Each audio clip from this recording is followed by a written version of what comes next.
제가 최근에 인터넷에서 우연히 이런 글을 읽었습니다. 저는 중고등학교 시절엔 항상 칭찬만 들었습니다. 공부 잘한다, 모범생이구나. 저는 그 소리에 항상 우쭐했고 얼떨결에 특목고로 진학해서 가족들의 기대는 더 커졌습니다. 거기서도 열심히 공부했고 완벽한 모범생이었습니다. 큰 기대 속에 첫 번째 수능을 치렀지만 실패했습니다. 주변에서 실망하는 소리를 약간 듣긴 했지만 다시 큰 기대 속에 재수를 시작했습니다. 하지만 다시 실패했습니다. 지금은 가족들이 생각했던 명문대와는 거리가 먼 대학에 입학해 다니고 있습니다. 근데 가족, 친척, 선생님, 주변 사람들의 실망에 힘이 듭니다. 그동안 칭찬만 듣다가 대학 와서 처음 저에 대해서 실망하는 소리를 들었거든요. 이제는 두렵기까지 합니다. 가족들이 누구는 명문대학 거기 잘 다니고 있다더라 하는 말에도 위축이 됩니다. 내가 계속 하찮은 사람 같은 이 느낌이 듭니다. 계속 누군가를 의식하게 되고 마음에 들게 또 칭찬받을 수 있게 행동해야 될 것 같은 느낌이 듭니다. 어떻게 해야 할까요? 이 학생의 그 모든 고민이 이 마지막 문장에 함축이 되어 있습니다. 어떻게 해야 할까요? 이 질문은 오늘날 이 땅에 살고 있는 우리 자녀들이 고민하는 그 문제입니다. 요즘 젊은 세대를 삼포 세대라고 부릅니다. 경제난으로 인해서 연애와 결혼과 출산을 포기한 세대라는 것입니다. 저는 요즘 청소년들을 삼포 세대를 넘어서 영적으로 보면 산망 세대라고 부르고 싶습니다. 산망 세대. 즉, 세 가지를 잃어버린 이 세대이기 때문입니다. 우리 자녀들이 잃어버린 이 세 가지는 무엇일까요? 첫째, 우리 자녀들은 인생의 이 주어를 잃어버렸습니다. 여러분, 인간에게는 이 본능적으로 타인에게 인정받고 싶은 욕망이 있습니다. 이 욕망은 양날의 칼입니다. 긍정적인 면과 이 부정적인 면을 갖고 있습니다. 인간은 이 욕망 덕분에 발전하고 또 번성하게 됩니다. 반대로 이 욕망 때문에 남들의 기대를 충족시키려는 삶을 살게 되고 결국은 자기를 잃어버리게 됩니다. 불행하게도 우리는 어린 시절부터 자기가 원하는 삶을 살기보다는 주변 사람들이 원하는 이 삶을 살아가도록 무언의 압력을 받고 자랐습니다. 야, 너는 커서 이런 사람이 되라.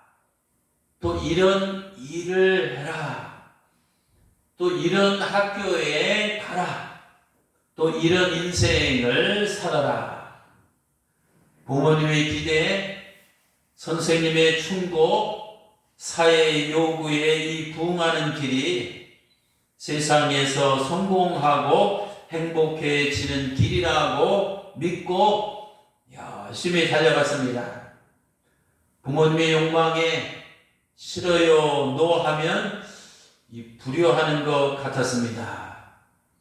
또 선생님의 충고를 무시하면 이 버르장머리 없는 이 바나나처럼 보였습니다. 또 사회 요구에 순응하지 않으면 이 도태되는 것 같습니다. 이처럼 남들의 기준과 이 기대에 맞춰 살려고 보니까 나는 실상 내 인생을 살고 있는 것이 아니라 남들의 인생을 살아주고 있는 것입니다. 말하자면 인생의 주어는 내가 아니라 남입니다. 내 안에 나는 없고 남들만 살고 있습니다. 두 번째, 요즘 세대는 무엇을 잃어버렸습니까? 둘째는 인생의 목적어를 잃어버렸습니다.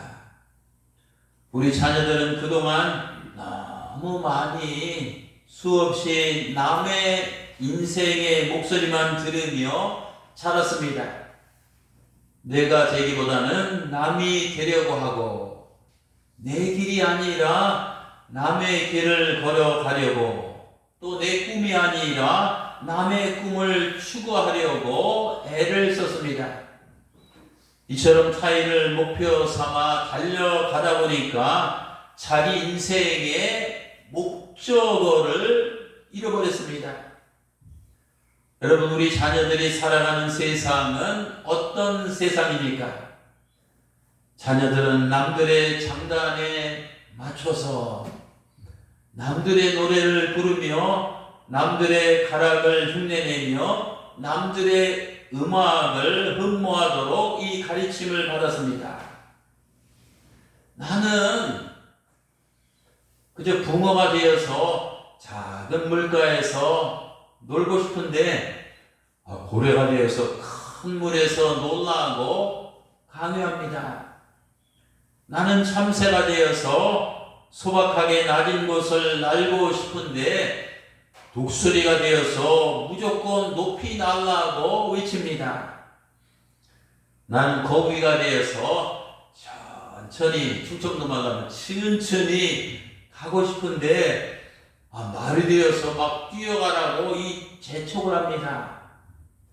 나는 내가 되어서 나처럼이 살고 싶은데 타인이 되어 남의 인생을 살라고 막 채근하며 밀어붙입니다. 그래서 나는 내가 뭘 좋아하는지도 모른 채 남들이 이미 깔아놓은 이 정해진 코스로만 달려가다 보니 내 인생의 이 참된 목적을 잃어버렸습니다. 셋째는 무엇을 잃어버렸을까요? 셋째는 인생의 이 보호를 잊어버렸습니다. 보호는 문법적으로 주어와 이 서술어인 동사만으로는 문장의 뜻이 불완전할 때 그 불완전한 부분을 완전하게 만들어주는 이 문장의 구성 요소입니다. 보호는 보조하거나 이 보충해주는 이 돕는 말입니다. 우리 자녀들은 이 자라면서 그들에게 진정으로 이 보호 역할을 해줄 대상을 잃어버렸습니다. 무슨 말입니까?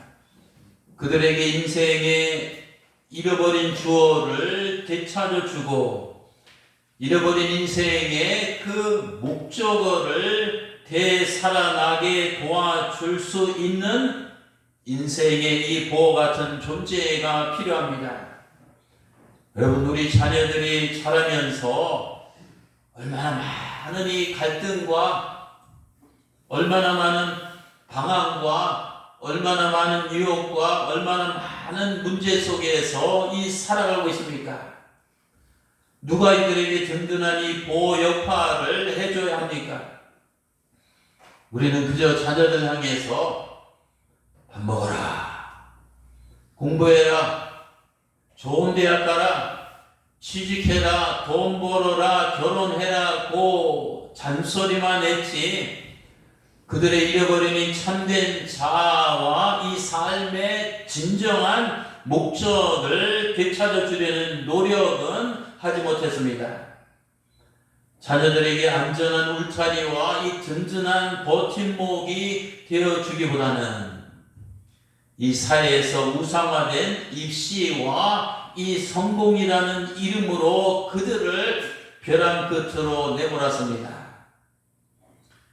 이런 환경에서 인생의 주어와 인생의 목적어와 인생의 보호를 잃어버린 자녀들에게는 남은 것은 인생의 동사뿐입니다.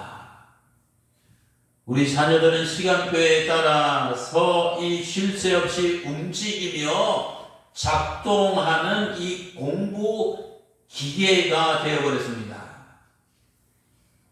오늘 고등학교 2학년 학생이 이 공부 기계라는 이 시를 썼네요.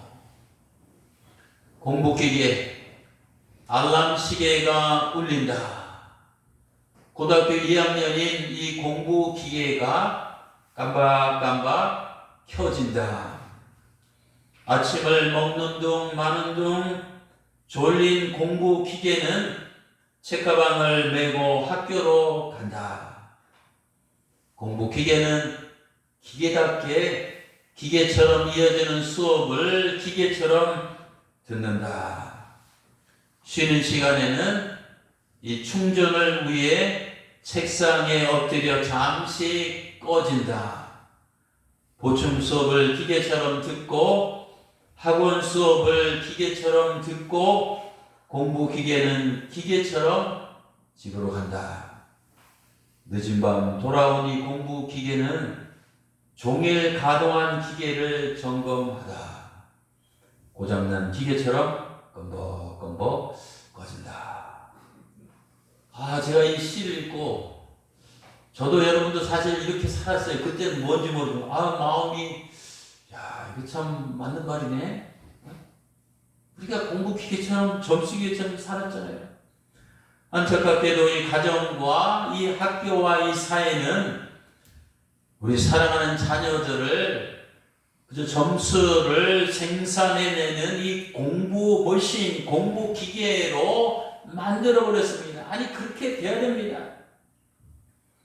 수학 기계, 영어 기계, 논술 기계, 예능 기계, 이 수능 기계입니다. 그저 높은 점수를 많이 툭툭툭툭 생산하는 이 공부 기계일수록 부모에게 칭찬받고 학교에서 인정받고 사회에서 이 대접을 받습니다. 하지만 낮은 점수를 생산하는 이 불량한 공부기계일수록 이 마치 죄인 취급을 받으며 비난받고 이 소외되며 푸대접을 당합니다. 이처럼 우리의 자녀들은 부모의 욕망을 흡족시키고 학교의 기준을 충족시키며 사회의 기대를 만족시키기 위해서 영혼 없는 이 기계처럼 밤낮 없이 삐그덕거리며 이 돌아가야만 합니다. 오늘은 어린이 주일, 어린이 자녀 주일입니다. 그러면 세 가지를 잃어버린 채 살아가는 우리 자녀들을 어떻게 하면 돕고 어떻게 하면 그들을 구원할 수가 있을까요? 여러분, 그 길은 오직 한 가지밖에 없습니다. 그것은 우리 자녀들이 인격적으로 개인적으로 예수 그리스도를 만나는 길입니다. 여러분, 우리 자녀들이 영어 수학 점수를 100점 맞고 안 맞고가 인생을 길게 보면 그렇게 중요한 것이 아닙니다. 또 뭐 어느 대학에 들어가고 안 들어가고 하는 것이 그렇게 중요한 것도 아닙니다. 또 어느 직장에 취직하고 못하고가 그렇게 중요한 것이 아닙니다. 또 우리 자녀들이 1년에 연봉이 얼마나 많고 적고가 그렇게 중요한 것이 아닙니다.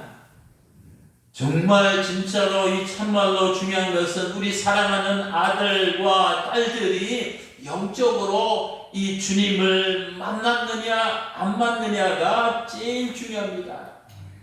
우리 자녀들의 깊은 그 영혼 속에 주님이 계시느냐 안 계시느냐입니다. 비록 우리 자녀들이 잠시 동안 인생의 주어를, 또 인생의 목적어를, 인생의 이 보호를 잃어버렸을지라도 주님을 다시 찾으면 모든 것이 다 회복이 됩니다. 우리 자녀들이 인생길에서 이 주님만 잃어버리지 않으면 it's okay, 괜찮습니다. 오늘 성경 본문 말씀은 하나님께서 모세를 통해서 이 주신 말씀입니다. 너희들이 이제 가나안 땅에 들어갈 텐데 그곳에 들어가서 살 때 여호와 하나님을 결코 잃어버리지 말라는 요지입니다. 오늘 12절과 13절 말씀입니다. 곧 백성의 남녀와 어린이와 내 성읍 안에 거리에 있는 타국인들을 모으고 그들에게 듣고 배우고 내 하나님 여호와를 경외하며 이 율법의 모든 말씀을 지켜 행하게 하고, 또 너희가 요단을 건너가서 이 차지할 땅에 거주할 동안에 이 말씀을 알지 못하는 그들의 자녀에게 듣고 또 내 하나님 여호와를 경외하기를 배우게 할지니라. 지금 하나님께서는 특별히 줄칭 본 보세요. 이 어린 자녀들을 모으라겠어요. 모아. 그리고 내가 너에게 준 이 하나님 말씀을 귀가 닳도록 들려주고 배우게 하고 행하게 하라고 하나님께서 확실하게 명령하셨습니다. 오늘날 개념으로 말하면 이 어린 자녀들에게 영어 수학만 가르치지 말고, 국어와 논술만 가르치지 말고, 피아노와 미술만 가르치지 말라고 하셨습니다. 대신 여호와의 말씀, 이 율법의 말씀을 자나깨나 이 들려주며 이 가르치라고 강조하셨습니다. 오늘도 마찬가지입니다. 우리는 엄마 아빠로서, 이 부모로서 이 자녀들에게 하나님의 말씀을 그들의 귀로 듣고 그들의 눈으로 보고 그들의 입으로 말하고 그들의 머리로 기억하고 그들의 가슴으로 느끼고 그들의 삶으로 이 살아가도록 이 철저히 신앙 교육을 시켜야 됩니다. 결국 인생은 뭐 어느 대학 들어가고 뭘 잘하고 연구교 그때는 앞서는 것 같지만 결국은 30대, 40대, 50대 지나면 다 사실 그 허당입니다. 꽝입니다. 진짜 인생의 승부는 그 안에 하나님 말씀이 가득 차서 여호와 하나님을 잊지 않는 그런 아들, 딸만이 인생의 긴 레이스, 이 마라톤 경주에서 승리하며 성공할 수가 있습니다. 우리는 자녀들에게 국영수나 예능을 가르치는 열정 이상으로 막 과외를 시키잖아요. 그것 이상으로, 거기에 투자하는 것 이상으로 하나님의 말씀을 이 가르쳐야 됩니다. 우리 아이들로 하여금 이 주님을 잃어버리지 않도록 그들의 관절과 이 골수의 아래에 이 DNA까지 주님의 말씀을 확실하게 이 깊숙하게 끈질기게 이 집어넣어 줘야 됩니다. 그렇게 하는 것이 우리 아이들을 궁극적으로 행복한 사람으로, 또 훌륭한 인물로, 또 하나님 보실 때 성공한 이런 인생을 살아가게 만드는 겁니다. 여러분 기억하시기 바랍니다. 우리 자녀들이 주님을 잃어버리지만 않으면 그들은 인생의 이 주어를 결단코 잃어버리지 않습니다. 왜냐하면 그들은 주님 안에서 자신의 이 참된 모습을 발견할 수 있기 때문입니다. 주님께서 우리 자녀들에게 그들 인생의 주어, 그들 인생의 주인이 되시면 그때 비로소 우리 자녀들은 자기가 누구인지 진정한 이 자신의 모습을 발견할 수 있습니다. 그때 비로소 우리 자녀들은 남들이 원하는 가짜 내 모습이 아니라 내가 원하고 주님이 기뻐하시는 진짜 내 모습을 보고 그대로 인생을 살아가게 됩니다. 또한 우리 자녀들이 주님을 잃어버리지만 않으면 그들은 인생의 목적을 결코 잃어버리지 않습니다. 왜냐하면 우리 자녀들은 이 주님 안에서 거할 때 인생의 이 참된 이 목적을 발견할 수 있기 때문입니다. 주님께서 그들에게 인생의 목적어가 되시면 그때 비로소 우리 자녀들은 내가 태어난 이 존재의 이유, 내가 이 세상에 살아갈 삶의 의미, 또 내가 평생 동안 이 추구해야 할 인생의 진정한 목적을 분명히 깨달을 수가 있습니다. 게다가 우리 자녀들이 주님을 잃어버리지 않으면 그들의 인생의 보호를 결코 잃어버리지 않습니다. 왜냐하면 주님께서는 그들을 돕는 조력자이니 보호 역할을 확실하게 주시기 때문입니다.